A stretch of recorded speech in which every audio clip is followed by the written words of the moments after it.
masyadong malakas yung pwesto. Kailangan po dito, medyo kailangan.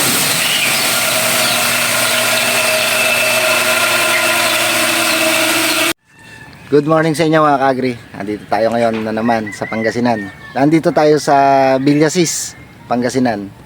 Ayan o, ang ating subscriber at sila yung may-ari ng kalamansian dito. May kalamansian na naman tayong pinuntahan. Ito, pag-aari po ito ng ating subscriber na si Sir Marlon at ang kanyang nagmamanage na manugang ay si Renan. Ayan. Yan yung manugang ni Sir. Siya yung nag-aalaga na to. Meron sila dito sa Villasis, Pangasinan na 200 plus na puno o 250 ba? 250 puno po na kalamansi. At gano'n na edad na to, Renan?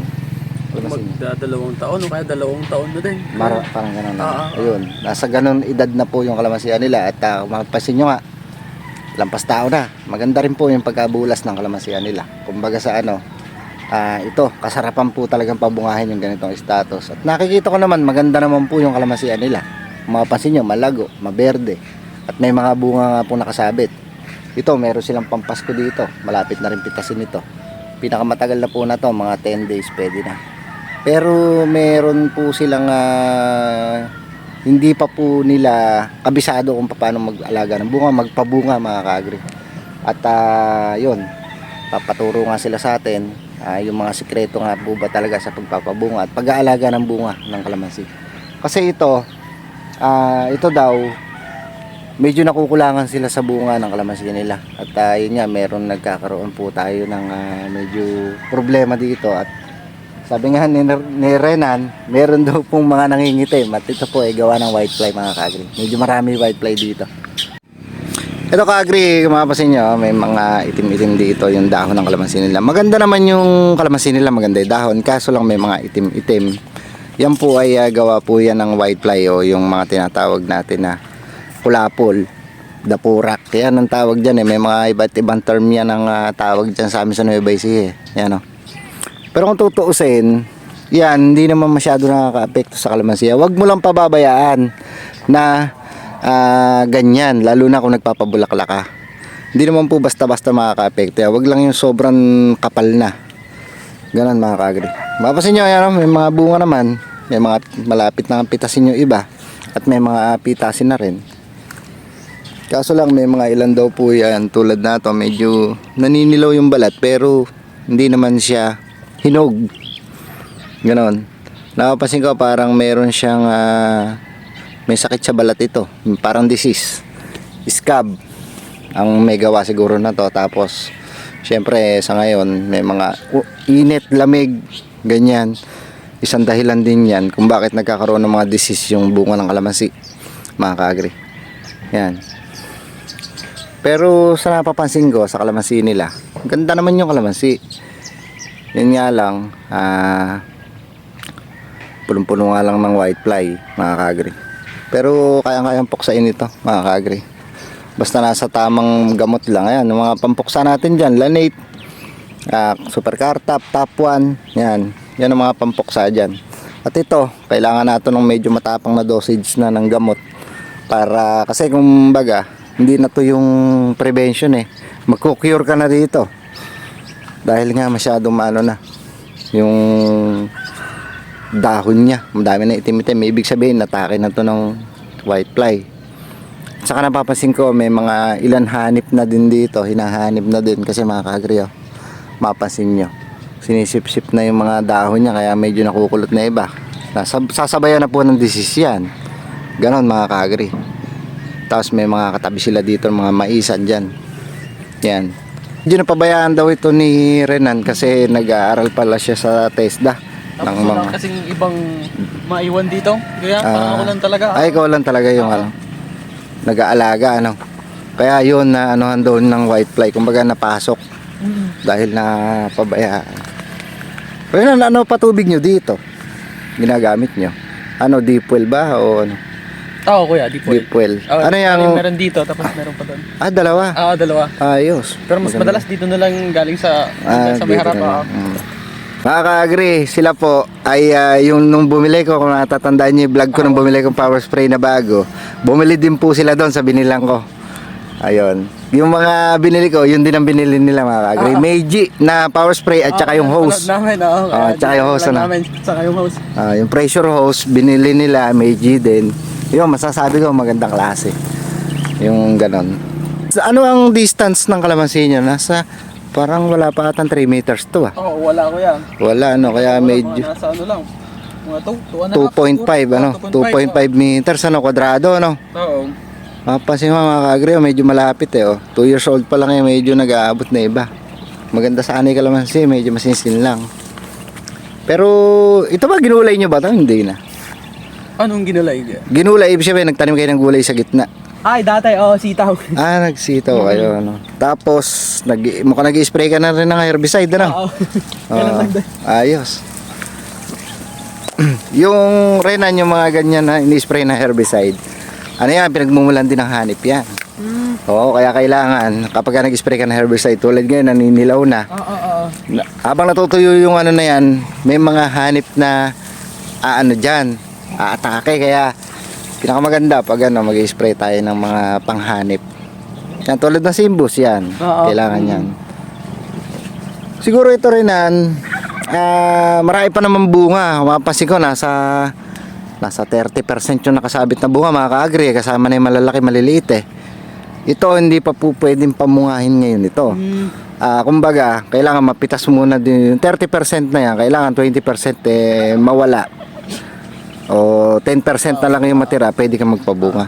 Pero sa ngayon kasi kung magpapabunga ka, magiging parang una-una yung magiging bunga niya kasi may nakasabit pa eh. Napitas mo to, ako masuggest ko siguro rin na makapagpatubig ka muna ngayon. Kasi meron kang para makumpleto yung tubig ng pitasin mo. Kumbaga, madagdagan yung timbang ng pipitasin mo. Kasi ito, 1 linggo na lang ito, pwede na itong pitasin eh. Kailangan mapatubigan mo to para sumipsip ng tubig at gumanda yung timbang. Ayun, tsaka ka mag-umpisang magtigang ng lupa, doon na. Siguro mga 20 days to 1 month ito, pwede na itong tigangin. Pero yung 2 years old na ganito, sariwa pa to, kahit 20 days lang to, pwede na itong tigangin. Pwede na to. 20 days lang ang pagtitigang, wag na masyadong matagal. Malapit na tayo sa dulo. Ito na kami kakari sa dulo. Daming aso nila rin ano.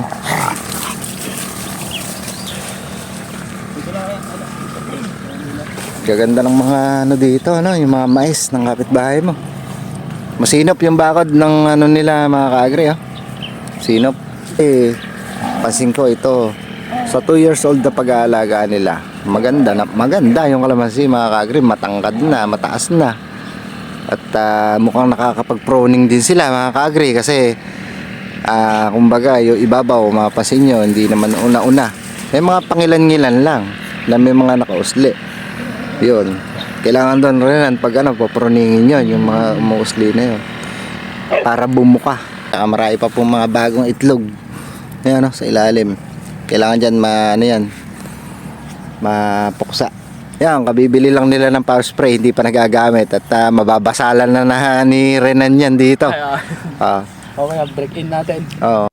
Yung mga ganyan rin na white fly na medyo malala na kung tutusin eh. Marami ng kalat na eh. Wag ka kasi knapsack sprayer lang ang ginagamit dito. Medyo mahirap kontrolin eh.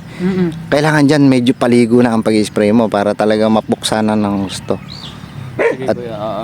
At yan, hindi yung isang beses ka lang mag-spray dyan. Dito masasabi ko, yung first mo na apply ay medyo mataas ang dosage. Tapos ulit ka dyan 3 days interval. After 3 days ulit ka ulit. Kasi nagkukuyur ka para mapuksa mo na. Ganon. 3 sunod na every 3 days yan. Ganon. Tapos kung makikita ka pa na medyo may ulit ka pa uli doon. Ganon. Hanggang kung kaya mo, kung talagang baka umapat ka pa. Pero ako, tansya ko dito para malipol dito. 3 sunod-sunod na every 3 days interval pag-spray. Medyo matapang ng dosage. Sige kuya. Andyan naman yung mga super car top natin. Si Top 1. Tsaka itong si Lanate. Mamimili ka lang sa 3 na yun kung ano ang mo doon, i-spray mo. Huwag mong pagsasama-samahin yun kasi magkakamukha lang na pinupuksa yun. Kumbaga masasayangan ka lang ng pera. Yan, pwede mong haluan ng Simbus yan para yung hanip na nag-uumpisa ay mapuksa mo na din kasi mag-uumpisa na yung hanip kasi natutuyo na yung in-spray mong damo. Ito daw yung binili nila dun sa Kabanatuan na power spray mga ka-agri na Meiji. Yan mga copper yan. Oo, kuya. Oh, copper yan. Katulad po nung bili ko lang, kailan lang po. Bumili din po sila. Ayan. Tapos, ito yung mga pasunod nila. Sunod na lang. Mga pasunod na yan. Oh. Hindi pa nabuksan. Tapos, ito, bumili din po sila ng hose na 100 meters na Meiji din ang pangalan mga ka-agri.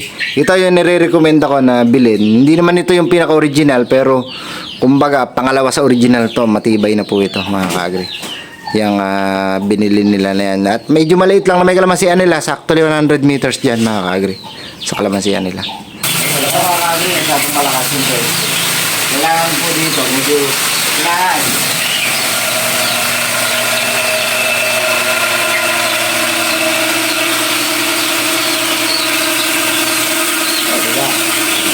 So ka-agri, dito sa handle may timplahan ito. Pwedeng matulis, pwedeng sabog. Pero wag po masyadong sabog, mga ka-agri. Tama lang. Yan. Base doon sa lago ng kalamansi nila rin nila Sir Marlon, na 2 years old, hindi pa po masyadong malago. Kaya hindi pa po tayo masyadong malakas yung pressure.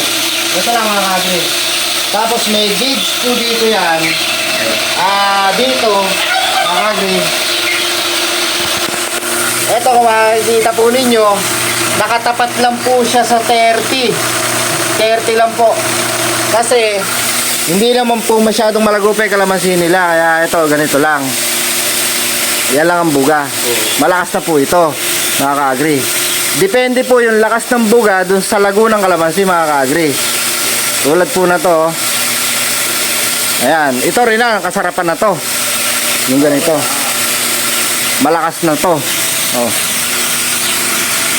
Tapos kapag ka may bulaklak yung kalamansi mo, kahit hinaan mo pa ng konti rito kapag ka bago pa lang lumulusot kasi delikado yung pakipatay mo na. Good na nun. Delikado kasi rin yung yung masyadong malakas na bago pa lang may bulaklak. Ngayon kung kasi laki na ng butil ng mais, pwede ka na ulit bumalik sa 30 yung pressure mo. Depende.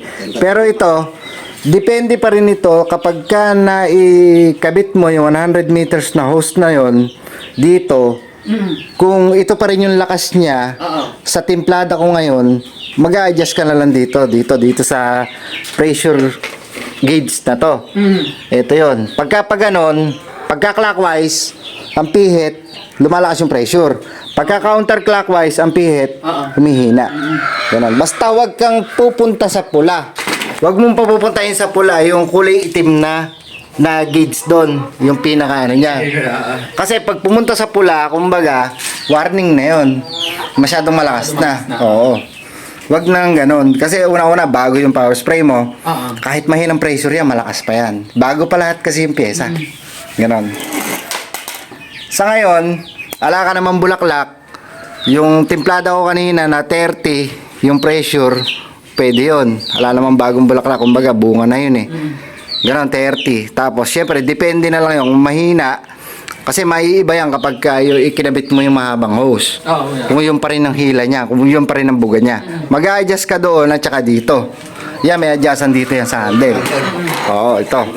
Kung matulis gusto mo, kung dito, kung matulis o yung sabog, depende na rito yan. Clockwise din. Kapag ka naman gusto mo matulis, counterclockwise. Pagka gusto mo sabog, dito, clockwise. No? Ganon. Okay. Basta matututunan mo yan habang ikaw ay ina-apply mo o ginagamit mo yan. Ganon. Basta yung basic lang matutunan mo. Para syempre, hindi rin maano yung power spray mo. Kasi kung baka lakas-lakas ng power spray mo, tapos ang hina dito, pigil dito, sasabog yan. Sasabog yung mga hose mo. Ganon. Masisira. Tapos, wag mong isasara to. Ito ang wag mo isasara. Ibig sabihin, wag mo siyang isasara ng todong ganon para hindi, kasi diretso ang hitit niyan. Pagka ganon. Hindi pwede yung ganon. Diretsong hihitit dun yan sa tubig. Tapos may iipon ng pressure dito sa sabog ang hose. Ganon. Kaya panatilihin mo lagi nakabukas ito. Yung ano na to.